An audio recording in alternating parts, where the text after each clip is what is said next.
हाय पिला माने ताहले किछि गत किछि दिन हमर क्लास बंद थिला जेहेतु दशम पिला मानकर एग्जाम चली थिला बोली आज पुणी स्टार्ट होछि। देख आमे वाक्य बोली कौन पढ़ी ए पद विन्यास कौन पढ़ा ताले पद विन्यास होछि कहि बोली पारे जे पचा चिंगुड़ी बिके से भल भाव कहवा जଣା थिले खराब को मध्य भल बोली साब्यस्त करिहुए। कहवा जଣା हेउछि वाक्य गढ़ार कौशल। तेबे शुद्ध वाक्य गढ़िबाकु हेले केतोटी विषय प्रति यत्नशील हेबाकु पड़िबो। एगुड़िक वाक्यर पद विन्यास बोली कहवा। ताहले से कहूछि वाक्यर पद विन्यास कौन ना गोटे वाक्य लिखिया आमे के बहुत प्रकार शब्द जोड़िकी ताकू वाक्य गठन करिथाउ एवं से शब्द गुड़िक माने सुंदर शब्द एवं शुद्ध शब्द बा सुंदर पद बा शुद्ध पद हेबा दरकार। से सुंदर पद एवं शुद्ध पद जहाँ वाक्य गढ़िबार कौशल बोली आम कहूचे एवं ताको आगु कौन कहीपर पद विन्यास बोली कहीपर। ताले देख एग्जाम्पल गोटे रामचंद्र रावण को वध करथिले। एठारे रामचंद्र कर्ता कर्ता करथिले क्रियापद। जदि एग्जाम्पल होची रामचंद्र रावण को वध करथिले ताले करिबा होची कोन क्रियापद। रामचंद्र एथिर होचंती कर्ता। तापर देख वाक्यर आरंभ रे कर्ता कर्ता करथिले क्रियापद।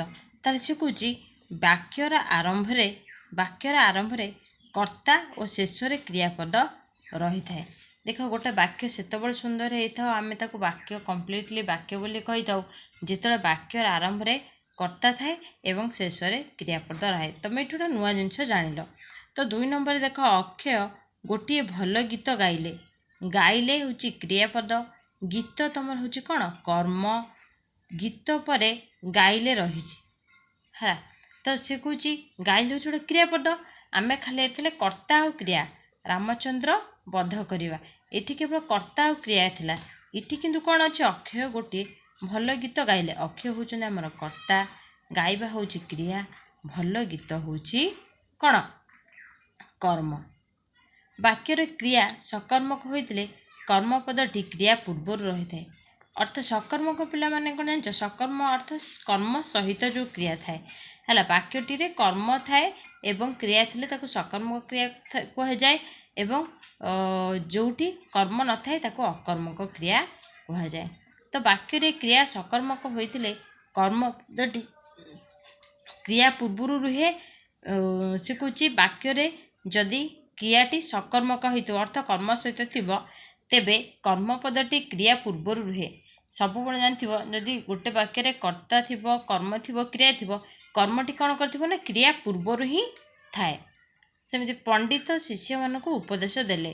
ताले पंडित शिष्य मानकु उपदेश देबा वाक्यटी रे शिष्य मानकु ला गौण कर्म उपदेश होची मुख्य कर्म। ताले पंडित होउछन कर्ता उपदेश होची जो देबा होची कौन क्रिया। ताले शिष्य मानकु उपदेश एठी आमर कौन दुईटी कर्म अछि। ताहले जोटी जो वाक्य रे दुईटी कर्म थाए ताकू आमे द्विकर्मक बोली कहि थाउ। जो वाक्य रे क्रिया सहित कर्म थाए ताकू आमे सकर्मक बोली कहि थाउ। जो वाक्य रे क्रिया न जो कर्म न थाए ताकू आमे अकर्मक बोली आमे कहि थाउ। ताहले से कुछ वाक्य रे क्रिया सकर्मक होइतिले कर्मपदटी क्रिया पूर्वर रही थाए। जेतेबेले वाक्य रे क्रिया सकर्मक होइतिबे सेते कर्म पूर्वर क्रिया रही थाए। पंडित शिष्य मानकु उपदेश देले। शिष्य मानकु होची गौण कर्म उपदेश होची मुख्य कर्म। तारा मुझे तो कहबी पंडित शिष्य मानकु उपदेश देले। पंडित शिष्य मानकु कौन कौन देले ना उपदेश देले। मुख्य कर्म आमर किए हम उपदेश। तापर तुम कहूच क्या देले ना शिष्य मानकु देले। तार शिष्य मान हूँ गौण कर्म उपदेश हूँ मुख्य कर्म। वाक्य रे दिक्कमर्क क्रियार गौण कर्म पर मुख्य कर्म व्यवहार करा जाए। ताहले मन रखिथिबो सकर्मक क्रिया रे क्रिया पूर्वर कर्म व्यवहार करा जाय थाए। वाक्य रे दिक्कर्मक क्रिया रे जेतोले दुईटी कर्म जो क्रिया थिबो क्रियापद जो वाक्य रे कर्ता थिबो क्रिया थिबो ताहले दुईटा कर्म थिबो सेतबेले क्रियार गौण कर्म पर मुख्य कर्म व्यवहार करा जाय थाए। गौण कर्म प्रथम व्यवहार करा जाए एवं तापरे मुख्य कर्म व्यवहार करा जाए। देख गोटे वाक्य से कहूँ प्रथम हे भगवान मते रक्षा कर। द्वितीय कहूँ ମୋତେ ଶକ୍ତି ଦିଅ ପ୍ରଭୁ। ପ୍ରଥମ ବାକ୍ୟରେ ଭଗବାନ ଏବଂ ଦ୍ୱିତୀୟ ବାକ୍ୟରେ ପ୍ରଭୁ ସମ୍ବୋଧନ ପଦ। ତାହେଲେ ତୁମେ ତ ଆଗରୁ ବି ଜାଣିଥିବ ଏଇ ଯେଉଁ ଚିହ୍ନଟିକୁ ଦେଖୁଛ ସମ୍ବୋଧ ପଦରେ ଚିହ୍ନ ରଖାଯାଏ। ଆମେ ଯେତେବେଳେ ବିଶ୍ରାମ ନେଇଥାଉ, ହେ ଭଗବାନ ମୋତେ ରକ୍ଷା କର, ବାକ୍ୟ ମଝିରେ ଆମେ ଯେତେବେଳେ ବିଶ୍ରାମ ନେଇଥାଉ ଏଇ ଚିହ୍ନଟି ବ୍ୟବହାର କରିଥାଉ। ବାକ୍ୟର ସମ୍ବୋଧନ ପଦ ଆରମ୍ଭରେ ବା ଶେଷରେ ରଖାଯାଏ। ତାହେଲେ ସମ୍ବୋଧନ ପଦ ଆରମ୍ଭରେ ରହିଥାଇପାରେ କିମ୍ବା ଶେଷରେ ବି ମୋତେ ରହିଥାଇପାରେ। ତ ବାକ୍ୟରେ କ'ଣ ହେଇଥାଏ ନା ପ୍ରଥମ ବାକ୍ୟରେ ଭଗବାନ ଏବଂ ଦ୍ୱିତୀୟ ବାକ୍ୟରେ ପ୍ରଭୁ ସମ୍ବୋଧନ ପଦ ଅଟେ। ଦେଖ ପ୍ରଥମେ ହେ ଭଗବାନ ମୋତେ ରକ୍ଷା କର, ମୋତେ ଶକ୍ତି ଦିଅ ପ୍ରଭୁ। ତାହେଲେ ଆମେ ସମ୍ବୋଧନ ପଦ ବାକ୍ୟ ପ୍ରଥମରେ ଆରମ୍ଭରେ ବସାଇ ପାରିଥାଉ କିମ୍ବା ଶେଷରେ ବି ବସାଇ ଥାଇପାରୁ। ପ୍ରଥମ ବାକ୍ୟରେ ଭଗବାନ ଏବଂ ଦ୍ୱିତୀୟ ବାକ୍ୟରେ ପ୍ରଭୁ ଇଏ ଗୋଟେ ଗୋଟେ ହେଉଛନ୍ତି କ'ଣ ସମ୍ବୋଧନ ପଦ। ବାକ୍ୟରେ ସମ୍ବୋଧନ ପଦ ଆରମ୍ଭରେ ବା ଶେଷରେ ରଖାଯାଇଥାଏ। ଚତୁର ଲୋକ ସବୁଠି ଜିତନ୍ତୁ। 5 ନମ୍ବର ପଏଣ୍ଟ ଅଛି ଚତୁର ଲୋକ ସବୁଠି ଜିତନ୍ତି। ତାହେଲେ ଦେଖ ଚତୁର ଲୋକର ବିଶେଷତା ପ୍ରକାଶ କରେ। ସବୁଠାରୁ ଇମ୍ପୋର୍ଟାଣ୍ଟ କଥା ହେଉଛି ଗୋଟେ ଲୋକ ହେଉଛି ସଂଜ୍ଞା ହେଲେ ତାର ବିଶେଷଣ କ'ଣ? ଚତୁର ଲୋକ, ଡେଙ୍ଗା ଲୋକ, ମୋଟା ଲୋକ, ଛୋଟ ଲୋକ। ତ ଚତୁର ହେଉଛି ତାର କ'ଣ ବିଶେଷଣ ହେଲା। ତ ଲୋକର ଏଟା ବିଶେଷତା, ଗୋଟେ ଲୋକର ବିଶେଷତା ବତାଉଛି କିଏ ନା ଚତୁର। ଲୋକଟି କେଉଁ ଭଳି ନା ଚତୁର, ବୋକା ହେଲା। ଚତୁର ଲୋକର ବିଶେଷତା ପ୍ରକାଶ କରେ। ବାକ୍ୟରେ ବିଶେଷଣ ପଦ ବିଶେଷ୍ୟ ପଦ ପୂର୍ବରୁ ହିଁ ବସିଥାଏ। ମନେ ରଖିବ, ଏଟା ଭେରି ଭେରି ଭେରି ଇମ୍ପୋର୍ଟାଣ୍ଟ କଥା। ବାକ୍ୟରେ ବିଶେଷଣ ପଦ ସବୁବେଳେ ବିଶେଷ ପଦ ପୂର୍ବରୁ ବସେ। ମୋଟା ପିଲା, ମୋଟା ପୁଅ, ମୋଟା ଝିଅ, ଡେଙ୍ଗା ପୁଅ, ଡେଙ୍ଗା ଝିଅ, କଳା ଗାଈ, ଧଳା ଘୋଡ଼ା ସବୁବେଳେ ଦେଖିବ ବିଶେଷଣ ପଦ ବିଶେଷ ପଦ ପୂର୍ବରୁ ହିଁ ବସିଥାଏ। ଜମିଦାରଙ୍କ ପୁଅ ସୁରେନ୍ଦ୍ର ଏ ମନ୍ଦିର ତୋଳିଛନ୍ତି। ସୁରେନ୍ଦ୍ର ଏଠାରେ କର୍ତ୍ତା, କିନ୍ତୁ ସେ ଜମିଦାରଙ୍କ ପୁଅ। ଜମିଦାରଙ୍କ ସହିତ ତାର ସମ୍ବନ୍ଧିତ ବା ବାକ୍ୟର ସମ୍ବନ୍ଧ ପଦ ସହିତ ସମ୍ବନ୍ଧିତ ପଦ ପୂର୍ବରୁ ବସିଥାଏ। ସକାଳ କାମ ଆରମ୍ଭ ହୁଏ।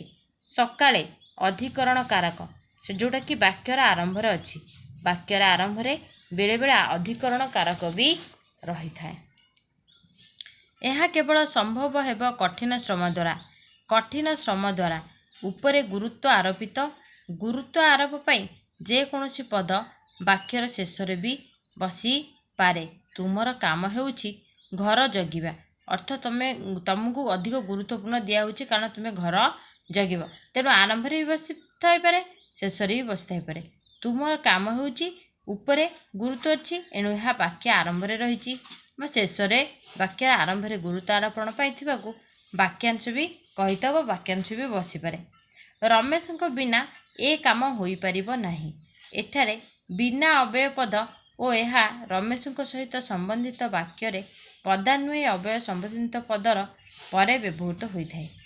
ବାପା ଜେଜେଙ୍କର ଓ ଜେଜେମାଙ୍କର ଯତ୍ନ ନିଅନ୍ତି। ବାପା ଜେଜେଙ୍କର ଯତ୍ନ ନିଅନ୍ତି, ଜେଜେମାଙ୍କର ଯତ୍ନ ନିଅନ୍ତି।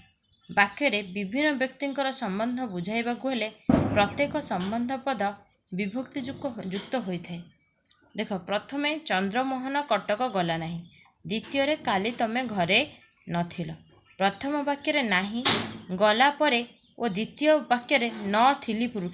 ଏଟା ତ ଜାଣିଥିବ ତମେ, ଏଟା ହେଉଛି ନଥିଲେ ଅନ୍ ହେବ, ନନ୍ସ ତତ୍ପୁରୁଷ ସମାସରେ ବି ଅଛି। ବାକ୍ୟରେ ନାହିଁ ବା ନାହିଁ ସଂଯୁକ୍ତ ପଦ କ୍ରିୟାପଦ ପରେ ବସେ ଓ ନ କ୍ରିୟାର ପୂର୍ବରୁ ବସିଥାଏ। 12 ନମ୍ବର ଏବଂ ଶେଷ ପଏଣ୍ଟ ଆମର କ'ଣ ଅଛି ନା ରାଘବ ସୁଦାମକୁ ବେତରେ ପିଟିଲେ। ରାଘବ ବେତରେ ସୁଦାମକୁ ପିଟିଲେ। ବାପା ଗୋପାଳକୁ ବହିଟିଏ ଦେଲେ। ବାପା ବହିଟିଏ ଗୋପାଳକୁ ଦେଲେ। ନରେଶ ବ୍ୟବସାୟରୁ ବହୁତ ରୋଜଗାର କରୁଛି। ନରେଶ ବହୁତ ରୋଜଗାର ବ୍ୟବସାୟରୁ କରୁଛି। ମିତା ଶିକ୍ଷକଙ୍କୁ ଘରେ ଦେଖାକଲା। ମିତା ଘରେ ଶିକ୍ଷକଙ୍କୁ ଦେଖାଗଲା। ବାକ୍ୟରେ କରଣ, ସମ୍ପ୍ରଦାନ, ଅପଦାନ ଓ ଅଧିକରଣ କାରକର ପଦ କର୍ମର ପରେ ବା ପୂର୍ବରୁ ବ୍ୟବହୃତ ହୋଇଥାଏ। ତ ପିଲାମାନେ ତୁମମାନଙ୍କୁ ମୁଁ ଆଜି ପଦ ବିନ୍ୟାସ ବୁଝେଇଦେଲି ହେଲା। ଆସନ୍ତାକାଲି ଯେଉଁଭଳି ଭାବରେ ସମାସ ମୁଁ ବୁଝେଇଥିଲି ସର୍ଟ ଟ୍ରିକ୍ରେ ବା ଛୋଟ ଛୋଟ ଖଣ୍ଡ କରି, ସେହିପରି କାଲି କାରକ ବିଭକ୍ତି ମଧ୍ୟ ତୁମକୁ ବୁଝେଇଦେବି।